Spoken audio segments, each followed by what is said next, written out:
जय माँ आदिशक्ति, जय माँ जगत जननी, जय माँ जगदम्बा। आज आप सभी लोगों के सन्मुख शीघ्र फलप्रद माता बगलामुखी के पंजर स्तोत्र को लेकर के मैं उपस्थित हूँ। यह पंजर स्तोत्र अत्यधिक शक्तिशाली है। माता पिताम्बरा के किसी भी मंत्र का जप करने के पहले अगर आप माता बगलामुखी के इस पंजर स्तोत्र का पाठ कर लेते हैं तो इससे आपके मंत्र में असीमित शक्ति प्रकट हो जाती है। इसके जप से, इसके पाठ से आप सभी प्रकार के विघ्नों से बच जाते हैं। किसी भी कोटि का अभिचार आपके ऊपर किया गया हो या करने का प्रयत्न किया जा रहा हो, वह सब विध्वंस हो जाता है। इस पंजर स्तोत्र का पाठ करने से माता पिताम्बरा विवश हो जाती हैं आपको संरक्षण प्रदान करने में। मूल रूप से आप ये समझ सकते हैं कि इसका पाठ करना सीधे माता पिताम्बरा से वार्तालाप करना। अत्यधिक प्रिय है यह स्तोत्र माता पिताम्बरा को, और इसका जप करने से इसका क्या लाभ है, क्या महत्व है, ये आप शीघ्र अनुभव कर लेंगे। माता पिताम्बरा जब कर्ता को वचन दे देती हैं रक्षा का, कोई बाल बांका नहीं कर सकता है। तीनों काल में इसका पाठ किया जाता है। अगर तीनों काल में संभव न हो तो एक ही समय में 3 पाठ इसका कम से कम करें, तो भी जब कर्ता को अभीष्ट की प्राप्ति होती है। माता बगलामुखी के पंजर स्तोत्र की महिमा बखान करते हुए हमारे ऋषि मुनियों ने, साधकों ने इसकी बड़ी प्रशंसा की है।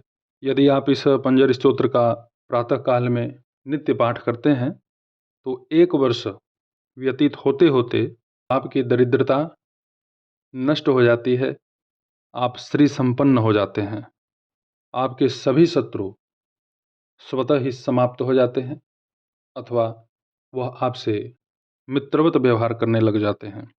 सीधे तौर पर समझा जाए तो उनकी बुद्धि पूर्ण रूपेण स्तंभित हो जाती है। अगर वह आपकी पीठ पीछे आपकी निंदा भी करेंगे तो भी उन्हें अलग ही बेचैनी होने लगेगी। परम सिद्धि कारक महाशक्तिशाली यह माता पिताम्बरा का स्तोत्र है। अगर आपको ऐसा आभास हो, अनुभव हो कि आप बड़ी विपत्ति में फंस चुके हैं, उससे निकलने का कोई मार्ग आपको सूझ न रहा हो, तो एकाग्र चित्त होकर के माता पिताम्बरा को अपना सर्वस्व समर्पण करके 1 मास तक नित्य 51 पाठ, एक दिन में 51 पाठ अगर आप इसका करते हैं पंजर स्तोत्र का, बड़ी ही तीव्रता के साथ आपको लाभ होगा। बहुत सारे श्रेष्ठ साधकों के यह अनुभव हैं कि पंजर स्तोत्र जहाँ अन्य मंत्र कार्य नहीं करते, वहाँ पंजर स्तोत्र बिजली की तरह कार्य करता है। अब तक जो भी आपके विवेक ने स्वीकारा है कि ये बाधा है, वह सब पंजर स्तोत्र से स्तंभित हो जाते हैं। इस ब्रह्मांड में कोई भी ऐसी विपदा नहीं है जो माता पिताम्बरा के इस पंजर स्तोत्र से समाप्त ना हो, कुछ भी हो। बगला पंजर स्तोत्र का आप अपने घर में पाठ करें। पाठ करने की विधि क्या होगी? इनके अंग देवताओं का मानसिक स्मरण अति आवश्यक होता है, गुरु को प्रणाम करते हुए।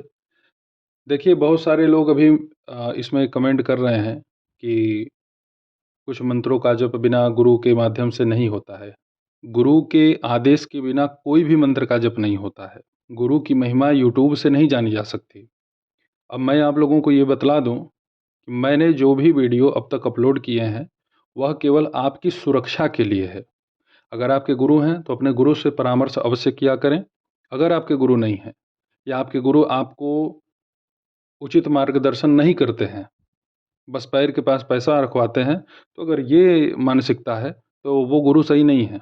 गुरु बदलिए, अच्छे गुरु की तलाश कीजिए, और जिसके भी मन, जिसके भी वाणी, जिसके भी दर्शन से आपका मन आह्लादित हो, अनायास ही उनके प्रति समर्पण हो, तो आप उनके द्वारा बतलाए हुए किन्हीं भी कार्य को बेझिझक कर सकते हैं। मैं जो भी यहाँ पे साधना दे रहा हूँ वह आपकी सुरक्षा के लिए है। हम भी योग्य बने हैं तो अपने गुरु की ही कृपा से। साफ सुथरा कोई भी वस्त्र आप धारण करें। संकल्प, विनियोग, आचमन, पवित्रीकरण, इन सब के लिए एक जल का पात्र अपने निकट रखें। माता पिताम्बरा को किशमिश का भोग या कोई भी मौसमी फल और एक जल का पात्र उनके समीप में रख दें। पूर्व की तरफ अपना मुख कर लें। 5 अगरबत्ती या जो भी आपकी इच्छा हो उसे प्रज्वलित करें। एक घी का दीपक जला लें, उसमें थोड़ा सा हल्दी डाल दें। इसके पश्चात आप माता पीताम्बरा के इस बगला पंजर स्तोत्र का पाठ प्रारंभ करें। इसमें सबसे पहले विनियोग, उसके बाद ऋष्यादिन्यास, फिर खड्गन्यास, उसके पश्चात करन्यास, फिर ध्यान, मानस पूजन। मानस पूजन अति अनिवार्य नहीं है, परंतु अगर आपकी इच्छा हो तो आप कर सकते हैं। उसके बाद इस स्तोत्र का पाठ प्रारंभ होता है। डिस्क्रिप्शन में आप सभी लोगों की सुविधा के लिए मैं ये स्तोत्र दे दूंगा। बड़ा ही चमत्कारिक, बड़ा ही शक्तिशाली यह पंजर स्तोत्र है। इसका पाठ प्रारंभ करें, अवश्य ही सफलता आपको मिलेगी। बहुत जगह मन भटकाने की कोई आवश्यकता नहीं। ऐसे ही आप सभी लोगों के सन्मुख में उपस्थित होता रहूँगा दिव्य चमत्कारिक प्रयोगों के साथ। तब तक आप सभी अपना ध्यान रखें, सुखी रहें, स्वस्थ रहें। जय माता दी। हर हर महादेव।